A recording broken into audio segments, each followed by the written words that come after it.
नमस्कार, मी वीरपत्नी सुनीता विजय मोरे. आमचं गाव कवठे मंकाळ, जिल्हा सांगली. माझे मिस्टर 2009ला साऊथ आफ्रिकेला सुडानमध्ये शांतीसेना म्हणून गेले होते. त्या ठिकाणी शहीद झाले 22 सप्टेंबर 2009ला. त्यावेळेला मी प्रेग्नेंट होती 7 महिन्याची. आज माझा मुलगा 15 वर्षाचा आहे, तो 10वीत शिकत आहे. 15 वर्ष झाले भरपूर संघर्ष चालू आहे. एकट्याने आयुष्य काढायचं, एकटीवरची जबाबदारी सर्व. मध्ये माझा भाऊ पण एकुलता एक होता, तो पण ॲक्सिडेंटमध्ये वारला.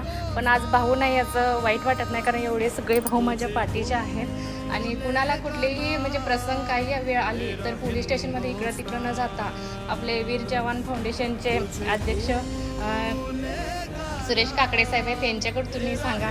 आणि धन्यवाद, आम्हाला कार्यक्रमाला बोलवलं, इतका छान सन्मान केला, इतकी छान राहण्याची सोय केली, व्यवस्था केली. आणि आर्थिक पण तुम्ही आम्हाला धनादेश देऊन आमच्या म्हणजे आर्थिक परिस्थिती म्हणजे मुलांच्या शिक्षणाला फी भरायला वगैरे आम्हाला मदत झाली. त्याबद्दल मी काकडे सरांची पूर्ण वीर जवान फाउंडेशनचे मी धन्यवाद मानते. जय हिंद.